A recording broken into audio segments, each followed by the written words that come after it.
오늘 우리가 읽은 본문은 세례 요한의 이야기입니다. 그러니까 1세기 이스라엘을 한번 생각을 해보세요. 말라기 시대 이후에 몇백 년 동안, 한 400년이라고 생각을 하는데, 오랜 시간 동안 종교적 암흑기가 찾아왔습니다. 하나님이 계신지 안 계신지 모르겠어요. 나타나는 현상은 어떤 현상이냐면,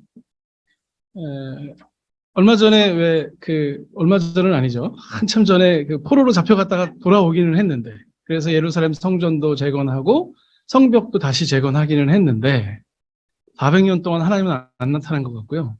선지자들도 안 나타나요.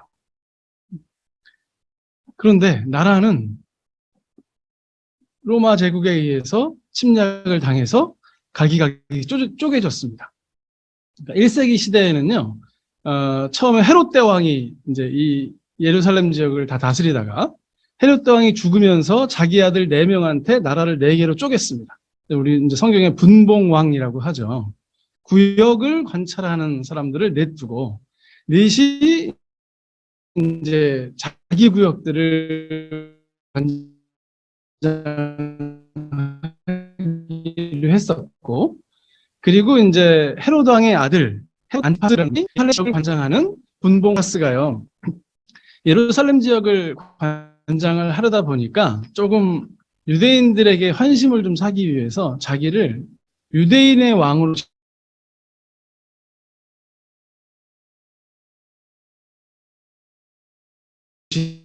지칭하고요, 성전을 다시 재건하는 일을 열심히 일어납니다. 이게 정치적으로 이 사람들의 그래도 밀란이 일어나거나 문제가 안 생기려면 그래도 좀 내가 이런 건 해야 되겠다 하고 성전을 재건했어요.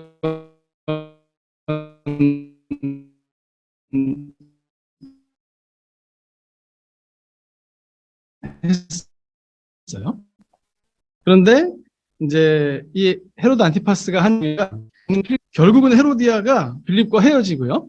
그리고 헤로드 안티파스하고 결혼을 합니다. 그러니까 그걸 바라보던 이스라엘 사람들을 한번 상상해 보세요.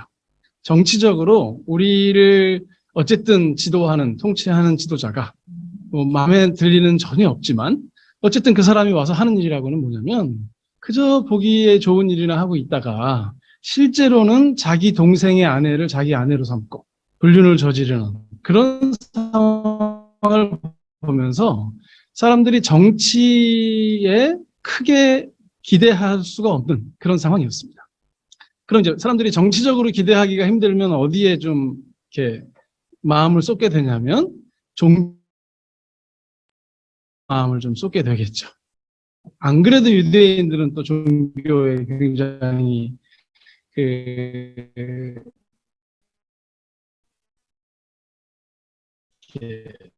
뿌리를 박은 사람들 아닙니까? 그 사람이 안나스가 6년에서 15년, 그리고 가야바가 안나스의 사위인데요, 18년에서 36년까지 이제 대제사장 역할을 감당합니다. 아마 세례 요한은 이렇게 저렇게 따져보면 한 28년 정도, AD 28년 정도에 등장한 사람인 것 같아요. 그러니까 한참 가야바가 공식적으로 대제사장일 때, 그러나 우리가 알다시피 그가 사위니까 장인어른이죠. 장인어른인 안나스가 섭정 비슷한 거를 하면서 예루살렘 공의회를 통치하고 있을 때, 그때 이제 세례요한이 나타난 겁니다. 그러니까 정치적으로 굉장히 희망을 갖지 못하던 시대에 종교조차도 이 사유화가 되어 가고 있습니다. 어떤 한 사람이 자기 사위에게 대제사장 물려주고요. 그리고 종교회의는 거의 그냥 귀족회의 형태.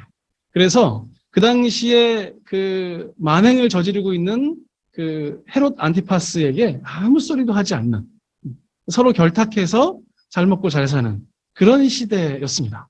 그러니까 그런 시대를 살아가는 사람들의 입장에서 이 종교에 정을 주기도 힘들고, 종교 지도자들을 기대하기도 힘들고, 정치 지도자가 우리의 생활을 어떻게 해줄 것이다 라고 상상하기도 좀 어려운, 좀 힘든 상황에서 이제 살고 있는 사람들입니다. 그 시대에, 꼭 이런 시대에는요, 진짜들이 광야로 떠납니다.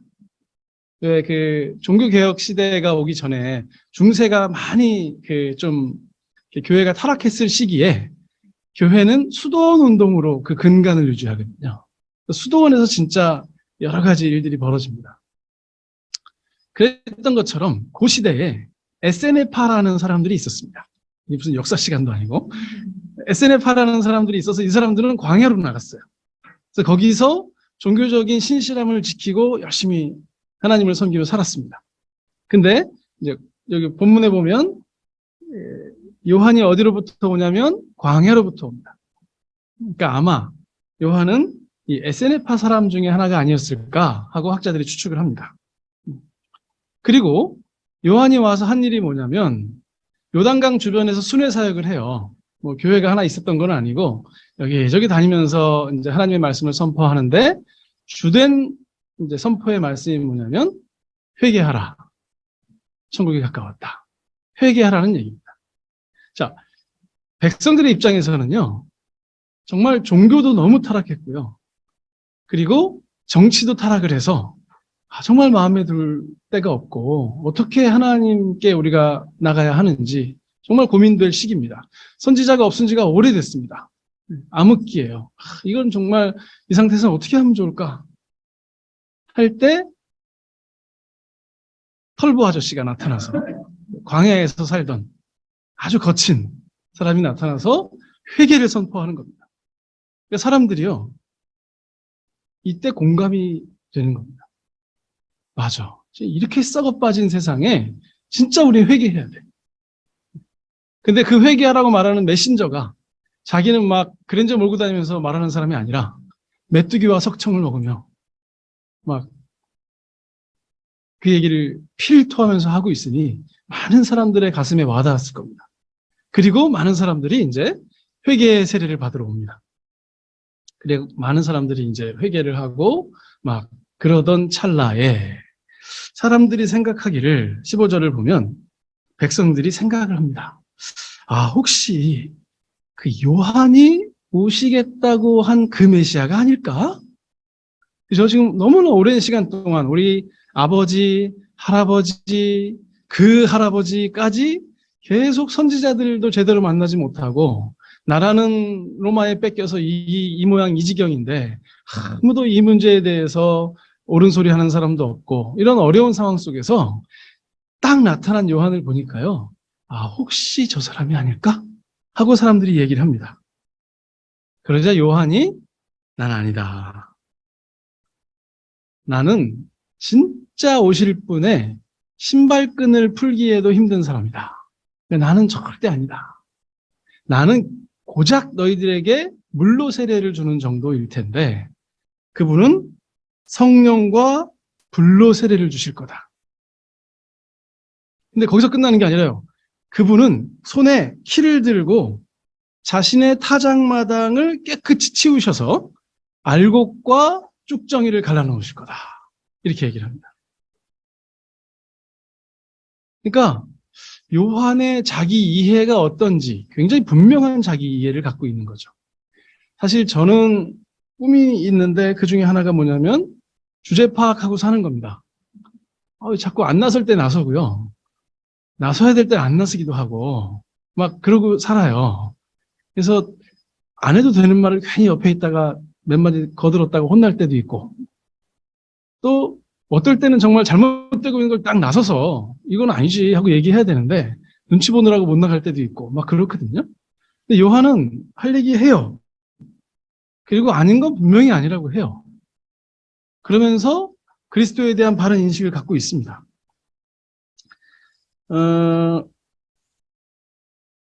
이렇게 자기 자신에 대한 인식도 확고했는데요. 또 하나는 이제 본문의 뒷부분 18절부터 19, 20절을 보면 분봉왕 헤롯은 그의 동생의 아내 헤로디아의 일과 또 자기가 행한 모든 악한 일로 말미암아 요한에게 책망을 받았다. 그리고 그 위에 한 가지 악을 더하여 요한을 옥에 가뒀다. 이렇게 얘기를 합니다. 그러니까 이 사람이요. 당시의 정치적인 리더죠. 지금으로 말하면 대통령이라고 봐도 괜찮을 것 같은데 그 사람이 하는 잘못에 대해서 정확하게 지적을 합니다. 아마 성경을 보면 뭐 여러 차례 했던 것 같아요.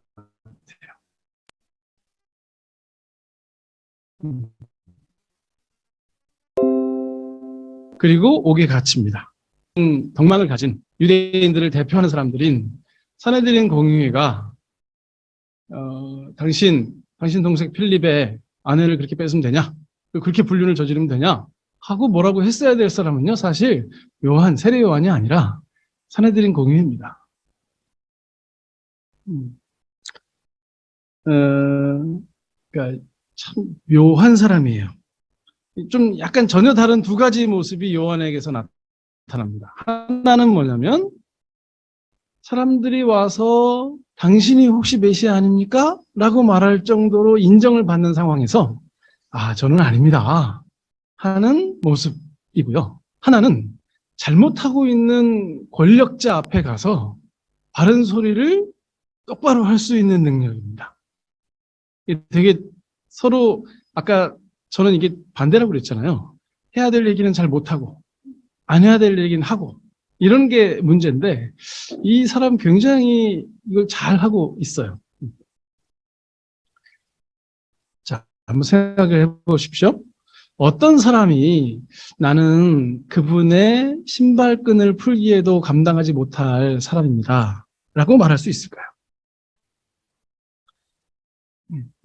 누군가 와서 막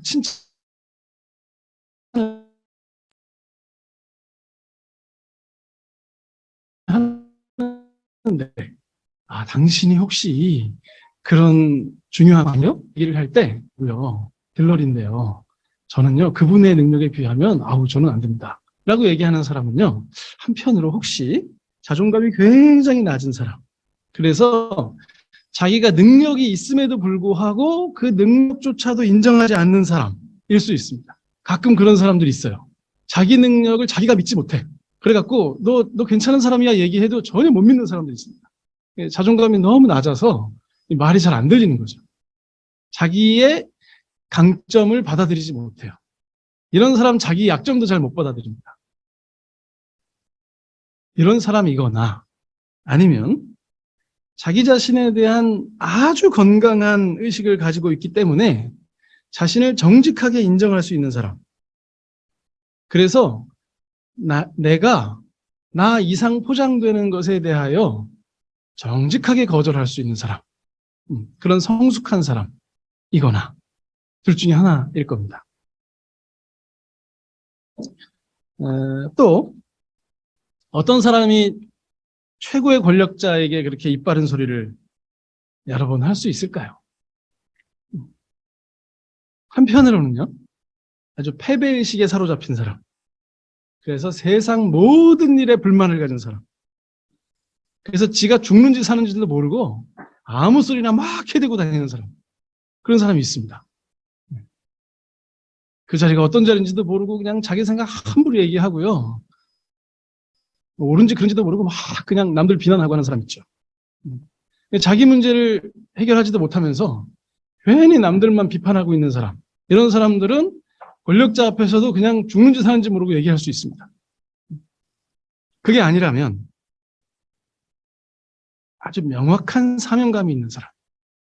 내가 여기 왜 있고 내가 해야 될 일이 무엇인지를 명확하게 알아서 지금 내 앞에 어려움이 온다고 할지라도 그 일이 옳은 일이라면 해야 한다는 명확한 사명감을 가진 성숙한 사람일 수도 있습니다. 세례 요한은 어떤 사람이었을까요? 제가 너무 쉬운 문제를 내죠. 이제 여기니까 이게 쉬운 문제지. 밖에 나가면 아마 되게 어려운 문제가 될지도 모릅니다. 세례 요한이 하는 얘기를 가만히 들어보면 이게 막 굉장히 자기 존중감이 떨어지고 주제 파악 못하고 그래서 막 아무 소리를 하고 다니는, 그리고 자기의 강점조차도 못 받아들이는 그런 사람은 아닌 것 같아요. 이 사람 비전이 아주 명확한 사람입니다. 대단히 성숙하고 분명한 사명감을 가지고 인생을 살아가는 사람 같습니다. 그래서 아마 자기 자신이 아닌 것을 아닌 거라고 말할 수 있고 또 잘못된 일에 대하여 목숨을 걸고서라도 말할 수 있는 그런 사람이 아닐까 싶습니다. 근데 그 원동력은 어디 있냐면 오늘 본문을 가만히 보면 그리스도에 대한 이해로부터 나옵니다. 그분이 어떤 분이신지를 명확하게 알기 때문에 그분의 영광을 찬탈하지 않으려고 해요. 그리고 그분이 이 땅에 오셔서 피를 들고 알곡과 쭉정이를 갈라놓을 것이라는 사실을 알기 때문에 잘못된 사실에 대하여 그분 하시듯이 명확하게 얘기할 수 있습니다. 그러니까 지금 단지 이 사람 어떻게 이렇게 겸손하지? 어떻게 이렇게 당당하지? 이런 생각을 할 때 심리적으로 이런 사람인가 보다. 물론 심리적으로 단단하니까 그렇게 할 수 있어요. 네. 그런데 그 심리적으로 단단해진 이유가 뭐냐면 그리스도에 대한 이해, 믿음 때문에 그런 삶을 살 수 있었다라는 겁니다. 그러니까 우리가 우리 자신을 좀 돌아볼 필요가 있는데요. 우리는 어떤가? 우리는 혹시 누가 좀 띄워주면 정신을 못 차리기 시작하지 않습니까? 뻔히 그 사람이 그냥 띄우는 건지 알거든요. 얘기하는 걸 보면요. 이건 진실이 아니라는 걸 내가 알잖아요. 그 사람이 저를 아무리 띄워도 나는 그런 사람이 아니지. 이건 제가 제일 잘 압니다. 그리고 때로는 그분은 진심으로 이제 저에 대한 칭찬을 하더라도 그분이 제 속속들이를 몰라서 그러는 것도 제가 잘 압니다. 아마 그분이 제 속속들이의 삶을 다 안다면 저 그렇게 안 띄울 거예요. 재수 없겠죠. 저 인간이 설교를 해?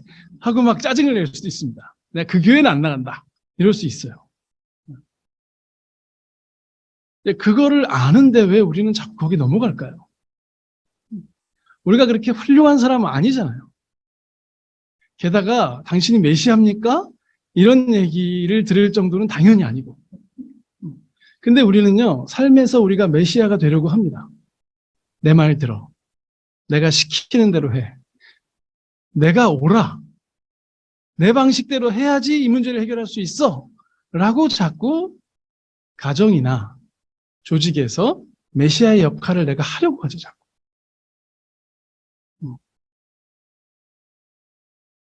그리고요, 그러다가 좀 센 사람 오면 확 비굴해집니다.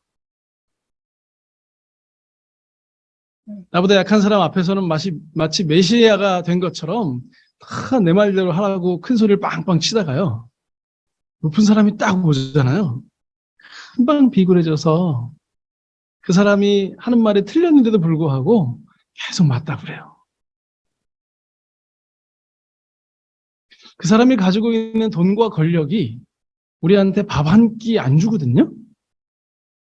근데 이상하게 우리는 힘을 가진 사람 앞에, 돈을 가진 사람 앞에서요, 이상하게 비굴해집니다. 뭐 어디 박사래. 근데 뭐 박사면 박사지.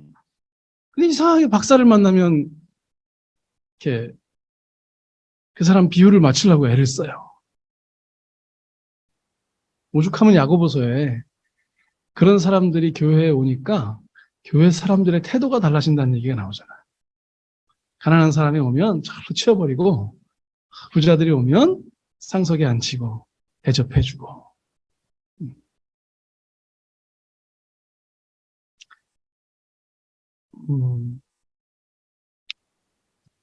오늘 세례 요한하고 좀 비교를 해보면 이제 다 그렇진 않겠지만 그리스도에 대한 이해가 바로 돼 있나 하는 고민을 우리가 해야 됩니다.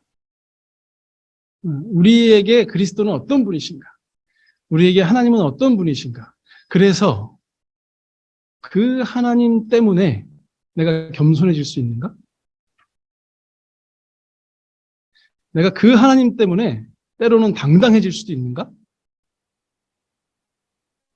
이 두 가지 문제가 그리스도에 대한 이해, 우리가 가지고 있는 하나님에 대한 믿음으로부터 시작된다는 것을 우리가 좀 생각을 해보면 좋겠습니다. 하나님을 믿으면 우리는 어떻게 바뀔까요? 혹은 오랫동안 교회를 다니신 분들도 많으니까 하나님을 믿어서 그리스도에 대한 이해가 내가 확고해져서 내 삶의 태도가 어떻게 변하셨습니까?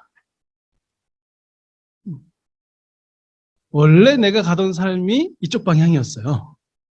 잘 먹고 잘 살고 뭐 그런 쪽이었어요. 그래서 하나님이 딱 들어오셔서 하나님이 수단이 되어서 계속 잘 먹고 더 잘 살고 하는 쪽으로 가고 싶은 건지, 아니면 내가 그저 나 하나 바라보고 살아가던 사람인데, 그래서 누가 좀 띄워주면 막 우쭐하고, 그래서 누가 좀 이렇게 뭐 가진 것 같으면 막 비굴해지고 이랬던 사람이었었는데, 그리스도에 대한 이해가 올바라지고 하나님에 대한 믿음이 다 확고해지니까 인생의 방향이 바뀌어서 아니지, 그건 아니지.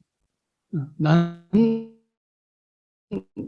나를 내가 알지 하고 좀 더 겸손해지고, 또 저건 잘못된 행동이잖아 하고 지혜롭게 그 잘못된 것에 대하여 반대할 수 있는 그런 사람으로 변해가고 있는지를 한번 점검해보면 좋겠습니다.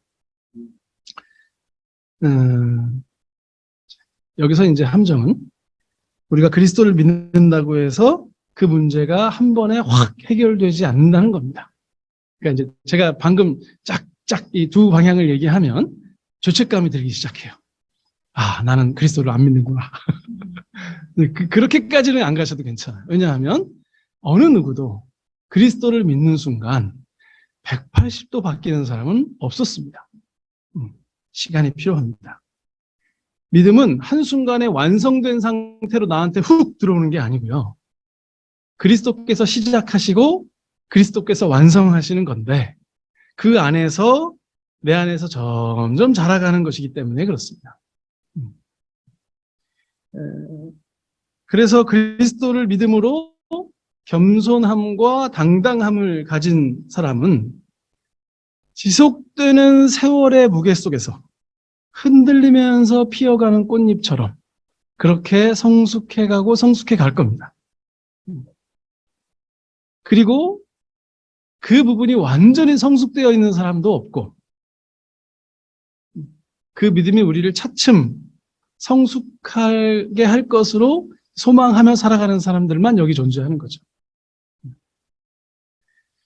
그래서 하는 얘기인데요. 우리 자신이 메시아가 되지 말아야 하고, 우리 주변에 누구한테 그걸 기대해서도 안 됩니다. 우리가 누군가에게 이걸 기대하는 순간요, 우리가 그 사람의 삶을 망칠 뿐만 아니라 나의 삶도 망가집니다. 왜냐하면 그 사람이 결코 내 기대를 충족시켜주지 않는 것을 경험하게 되기 때문입니다. 그럼 그 사람을 비난하게 될 거예요.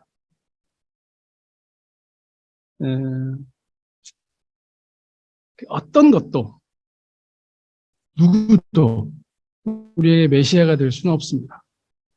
오직 그리스도만이, 오직 그분만이 이 땅에 다시 오셔서 우리를 구원하실 거예요.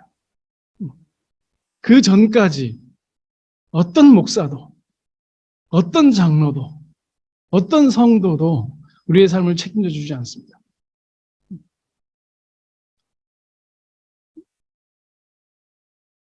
계속해서 우리는 그리스도 안에서 우리 자신을 성숙하게 만들어가고, 그리고 그 안에서 자기 자신을 명확하게 이해하고, 또 세상을 명확하게 이해해서 그 명확한 자기 자신이 그 세상 속에서 어떻게 살아갈 건지를 고민해야 됩니다. 어떤 일에 동참할 것이고, 어떤 일에선 벗어날 것인지, 어떤 일에는 대항할 것이고, 어떤 일은 함께 할 것인지, 이런 것들을 그리스도 안에서 우리가 선택해 나가야 됩니다. 근데 그게 안 되는 이유가 뭘까요? 욕심이 생기죠. 왜요? 여기가 우리가 여행하는 곳이라고 생각을 안 하는 거예요. 여기 집이라고 생각하는 거죠. 돌아갈 곳이 있다고 믿지 않아요, 사람들이. 생각보다 돌아갈 곳이 있다고 믿는 사람 별로 없는 것 같아요.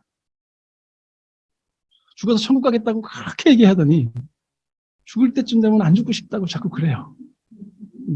이거 충분히 이해해요. 예, 당연히 그렇죠. 그런데 진짜 하나님 나라가 있고 내가 그 나라로 가는 중이다. 지금 여기는 내가 순례하는 곳이다. 잠시 있는 곳이다. 여기 나에게 여행지다. 라는 생각을 머리로는 하는데요. 하도 들어서. 그런데 진짜 그렇게 믿나? 진짜 안 그런 것 같아요. 제가 여행을 참 좋아합니다. 주변 사람들한테 혼날 정도로 제 맘대로 어디를 가고 그래요. 얼마 전에도 교회도 안 가고 한 2주 동안 여행 혼자 다녀왔습니다. 학교에서도 아니 학기 중에 어디를 가십니까? 그러는데 나 지금 갔다 올게. 그러고 가고요. 교회에다가 제가 설교자를 잘 섭외해왔습니다. 하고 말씀드리고 다녀왔는데요. 여행 갈 때 짐 많이 안 가져가야 정상이죠. 막 캐리어 3개씩 끄고 다니면 이거 여행 아니에요. 이사 가는 거지. 네. 거기서 뭘 바랄 게 있어요, 제가. 가방 하나 메고 출발을 했습니다. 2주 다닐 거니까 뭐 챙기려면 얼마나 챙길 게 많겠습니까? 그냥 가방 하나 메고 출발했는데요. 그 가방이 한 반쯤 비어 있었습니다. 돌아올 때 망고라도 좀 사오려고 좀 비워갔어요. 근데 그 안에 있는 짐을 다 쓰지도 못했어요. 그냥 하루 살고 얼른 대충대충 문질러서 널어놨다가 또 그 다음날 잊기도 하고 그러면서 그냥 대충 한 2주를 돌아다녔습니다. 그 동네에 있는 거 실컷 즐기고 왔습니다. 하지만 갖고 올 생각은 하지 않았어요. 진짜 망고만 갖고 왔습니다. 그 동네에서 막 차가 막 너무 좋은 차가 다니는데 야, 저 차 사고 싶다 그런 생각이 잘 안 들어요. 여행지니까. 그거 사서 어떻게 하려고요? 그거 어떻게 비행기 실어 올 수도 없고. 거기에 좋은 리조트들, 뭐 집들 제가 하루 묵으면 됐지. 그걸 제가 꼭 소유해야 되는 일은 아니잖아요. 어떻게 하려고요? 여기가 내 집인데 거기 집 하나 있으면 어떻게 하려고요, 그거. 세컨하우스 사놓는 사람들이요 다 후회합니다. 쓸모없다는 건요 1년만 지나면 금방 알게 됩니다. 그곳의 풍경 충분히 즐기고 오면 되죠. 여행 가는데 대단한 성취를 이루겠다고 거기서 뭔가 남기겠다고 내가 그렇게 살지 않잖아요.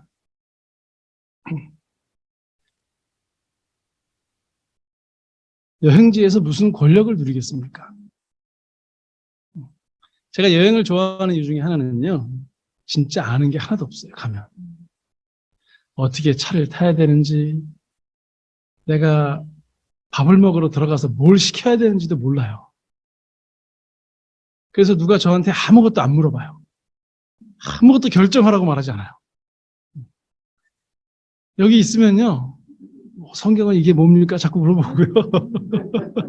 뭐 결정할 게 있으면 막 들고 와가지고 이거 어떻게 하면 좋을까요? 막 그래요. 근데 제가 거기 떠나 있으면요. 아무도 저한테 물어보지 않아요. 말도 잘 안 통해요. 제가 영어를 되게 못하거든요. 단어 한두 개 얘기하면서 숙소 들어가면서 체크인 하고 들어가고요. 나오면서 체크아웃 하고 나와요, 그냥. 중간에 무슨 사건이 생겨도 뭘 이렇게 컴플레인을 못해요. 언어가 안 되니까. 그냥 참고 살자. 그리고 앉아 있다가 와요. 해주면 고맙고. 그게 여행자죠, 그게. 우리가 이 땅을 여행하는 사람들이라면 그게 뭐가 그렇게 무서워요? 왜 그렇게 많이 가져야 되고요? 왜 그렇게 우리가 인정받아야 됩니까, 여기서? 그냥 잠시 누리고 때가 되면 먹고 때가 되면 가야 되잖아요, 우리. 그 자식한테 물려주면 자식이 잘 될까요? 오히려 더 안 좋아지지는 않을까요?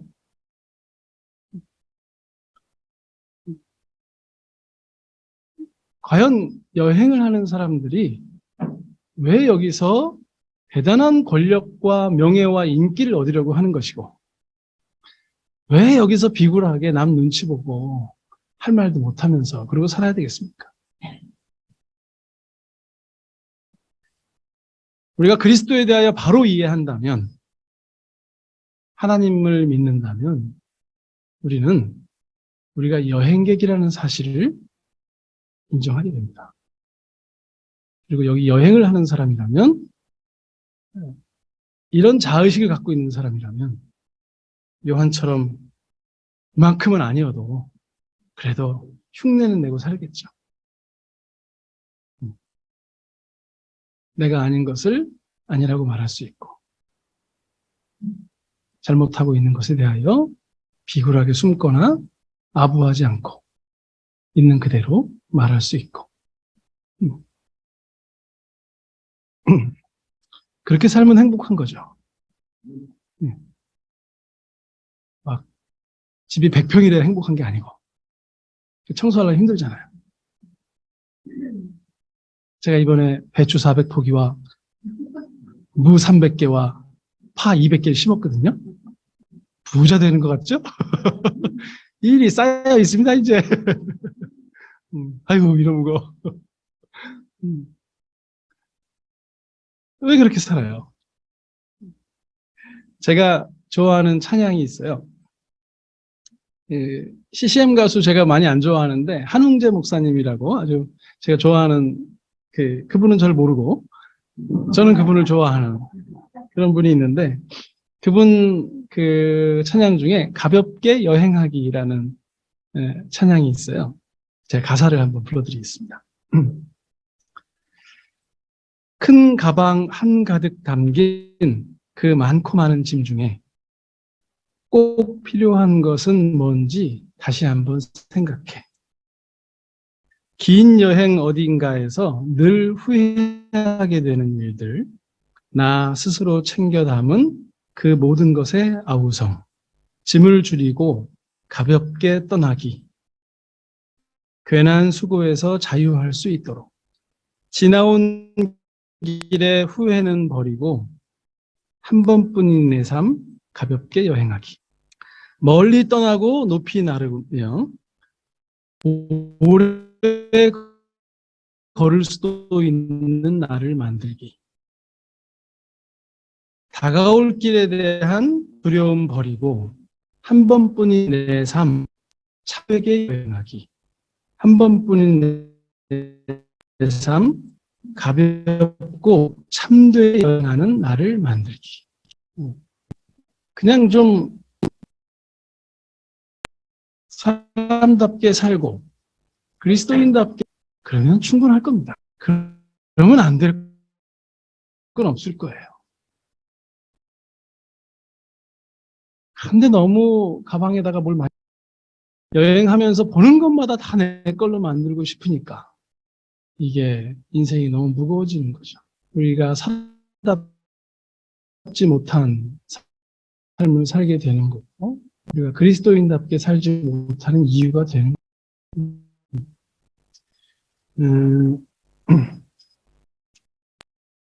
그냥 가볍게 여행하는 겸손하고 당당, 남들 인정받아봐야 부담스러워요. 부담스러워서요. 인생이 힘들어져요. 비굴하게 굽신거린다고 그 사람들이 우리한테 콩고물 떨어뜨려 주지 않아요. 그 사람들은 그 사람들을 위해서 살거든요. 결국 제 건 제가 챙겨야 돼요. 그래서 크게 비굴할 필요도 없어요. 우리 인생의 방향이 분명하면요, 남들이 어떻게 봐도 내 인생 내가 가는 겁니다. 내 길 내가 가는 거예요. 진짜죠, 그게. 우리가 순례자라는 걸 잘 기억하고 여행하듯 그렇게 살았으면 좋겠습니다. 기도하겠습니다.